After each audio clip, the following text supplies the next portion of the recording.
Baghdad میں ایک شخص حاجت مند لیکن صبر و شکر اور عبادت کرنے والا رہتا تھا۔ ایک دن وہ رات کو نماز کے لیے اٹھا تو اس کے بچے بھوک کی وجہ سے رو رہے۔ جب وہ نماز سے فارغ ہوا تو اس نے بچوں اور بیوی کو بلایا اور کہا بیٹھو اور اللہ تعالیٰ کی حبیب صلی اللہ علیہ وآلہ وسلم پر درود پاک پڑھو اور دیکھو کہ اللہ تعالیٰ کیسے درود پاک کی برکت سے ہمیں غنی کرتا ہے۔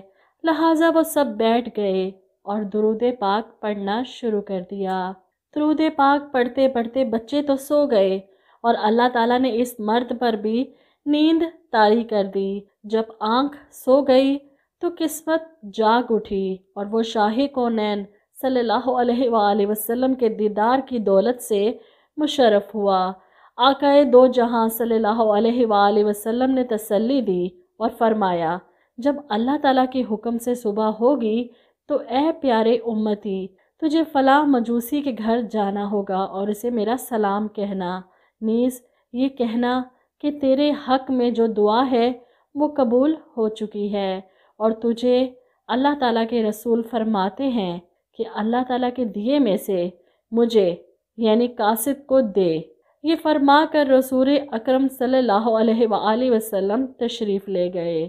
وہ مرد بیدار ہوا تو مسرت اور شادمانی انتہا کو پہنچی ہوئی تھی، لیکن اس نے دل میں سوچا جس نے خواب میں حضور کو دیکھا اس نے الحق حضور کو ہی دیکھا صلی اللہ علیہ وآلہ وسلم، کیونکہ شیطان حضور کی شکل میں نہیں آ سکتا اور یہ بھی محال ہے کہ حضور مجھے ایک آگ کے پجاری کی طرف بھیجے اور پھر اس کو سلام بھی فرمائیں، یہ کیسے ہو سکتا ہے؟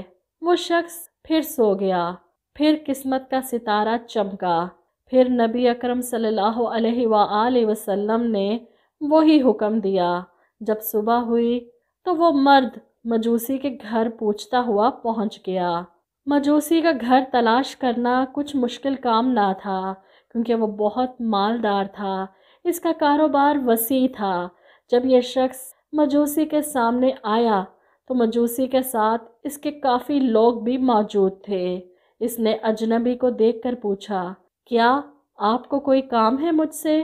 جس پر اس مرد نے کہا وہ میرے تیرے درمیان علیحدگی کی بات ہے۔ اس مجوسی نے اپنے نوکروں اور غلاموں کو حکم دیا کہ وہ باہر چلے جائیں۔ جب تخلیہ ہو گیا تو مرد نے کہا تجھے ہمارے نبی صلی اللہ علیہ وآلہ وسلم نے سلام فرمایا ہے۔ یہ سن کر مجوسی نے سوال کیا کون تمہارا نبی ہے؟ اس شخص نے کہا محمد صلی اللہ علیہ وآلہ وسلم۔ یہ سن کر مجوسی نے سوال کیا کہ آپ کو معلوم نہیں کہ میں مجوسی ہوں اور میں ان کے لائے ہوئے دین کو نہیں مانتا؟ اس پر اس شخص نے کہا میں جانتا ہوں، میں نے 2 بار حضور صلی اللہ علیہ وآلہ وسلم کو دیکھا ہے اور مجھے اسی بات کی تاکید فرمائی گئی ہے۔ یہ سن کر مجوسی نے اللہ تعالیٰ کی قسم دلائی کیا واقعی تجھے تمہارے نبی نے بھیجا ہے؟ اس نے کہا اللہ تعالیٰ شاہد ہے اور مجھے یہی فرمایا ہے۔ پھر مجوسی نے پوچھا اور کیا کہا ہے؟ اس مرد نے کہا حضور نے فرمایا ہے کہ تو اللہ تعالیٰ کے دیے ہوئے میں سے مجھے کچھ دے اور یہ کہ تیرے حق میں دعا قبول ہے۔ اس مجوسی نے پوچھا تجھے معلوم ہے وہ کون سی دعا ہے؟ اس نے جواباً کہا مجھے علم نہیں۔ پھر مجوسی نے کہا میرے ساتھ اندر آ، میں تجھے بتاؤں وہ کون سی دعا ہے۔ جب میں اندر گیا تو مجوسی نے کہا بیٹھیے، اپنا ہاتھ آگے بڑھائیے تاکہ میں آپ کے ہاتھ پر اسلام قبول کر سکوں۔ اس نے ہاتھ پکڑ کر کہا اشہد ان لا الہ الا اللہ و اشہد ان محمد الرسول اللہ۔ اسلام قبول کر لینے کے بعد اس نے اپنے غلاموں اور اپنے ملازموں کو آواز دی اور کہا سن لو، میں گمراہی میں تھا، اللہ تعالیٰ نے مجھے ہدایت دی ہے، میں نے ہدایت قبول کر لی، میں نے تصدیق کی اور میں ایمان لایا ہوں اللہ تعالیٰ سبحانہ پر اور اس کے نبی محمد مصطفیٰ صلی اللہ علیہ وآلہ وسلم پر۔ لہٰذا تم میں سے جو ایمان لے آئے تو اس کے پاس جو میرا مال ہے وہ اس پر حلال ہے، اور جو ایمان نہ لائے وہ میرا مال ابھی واپس کر دے اور آئندہ مجھے نظر نہ آئے۔ تو چونکہ اس کے مال سے کافی مخلوق تجارت کرتی تھی، اس کے اعلان سے اکثر ان میں سے ایمان لے آئے، اور جو ایمان نہ لائے وہ اس کا مال واپس کر کے چلے گئے۔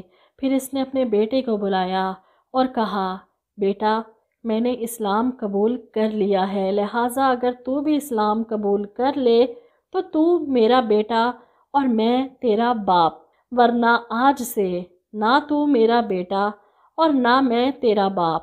یہ سن کر بیٹے نے کہا، ابا جان، جو آپ نے رستہ اختیار کیا ہے میں اس کی مخالفت ہرگز نہیں کروں گا۔ لیجئے سنیے، میں ایمان لاتا ہوں اللہ پر اور اس کے نبی محمد مصطفیٰ صلی اللہ علیہ وآلہ وسلم پر۔ پھر اس شخص نے اپنی بیٹی کو بلایا جو کہ اپنے ہی بھائی کے ساتھ شادی شدہ تھی اور یہ مجوسیوں کے مذہب کے مطابق تھا۔ اس باپ نے اپنی بیٹی سے بھی وہی کچھ کہا جو اس نے اپنے بیٹے سے کہا۔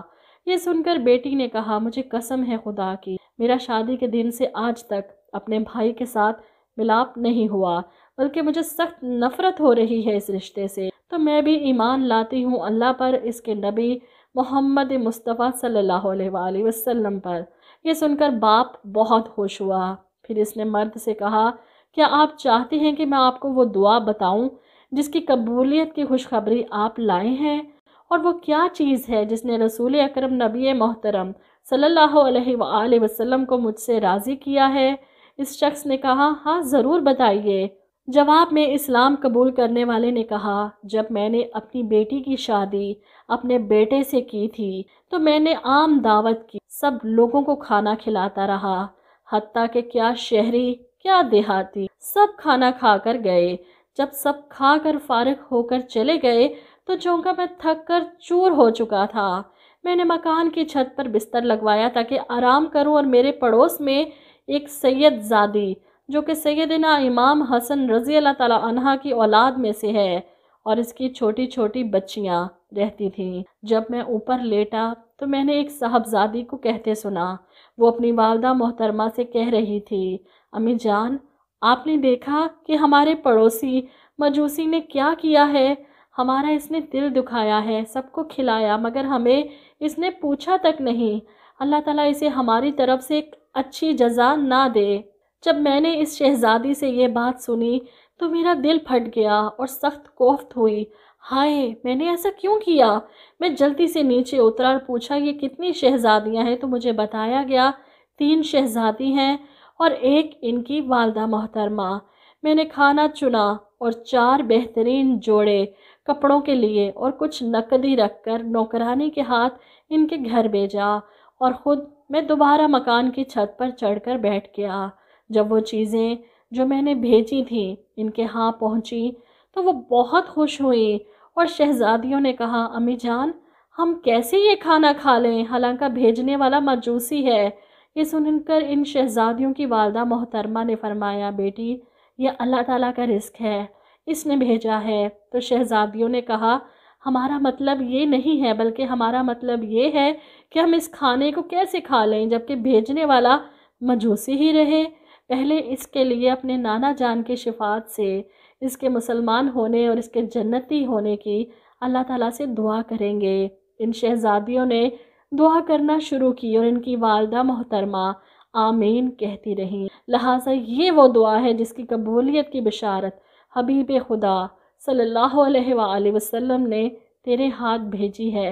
اور اب میں حضور کے حکم کی تعمیل یوں کرتا ہوں کہ جب میں نے اپنی بیٹی کی شادی اپنے بیٹے سے کی تھی تو میں نے ساری جائیداد میں سے نصف ان لڑکے لڑکی کو دی تھی اور نصف میں نے رکھی تھی۔ اب چونکہ ہم مسلمان ہو گئے ہیں اور اس مبارک اسلام نے دونوں بہن بھائی کے درمیان جدائی کر دی ہے، اب وہ مال جو ان کو دیا تھا وہ آپ کا ہے، آپ لے جائیں۔ سبحان اللہ۔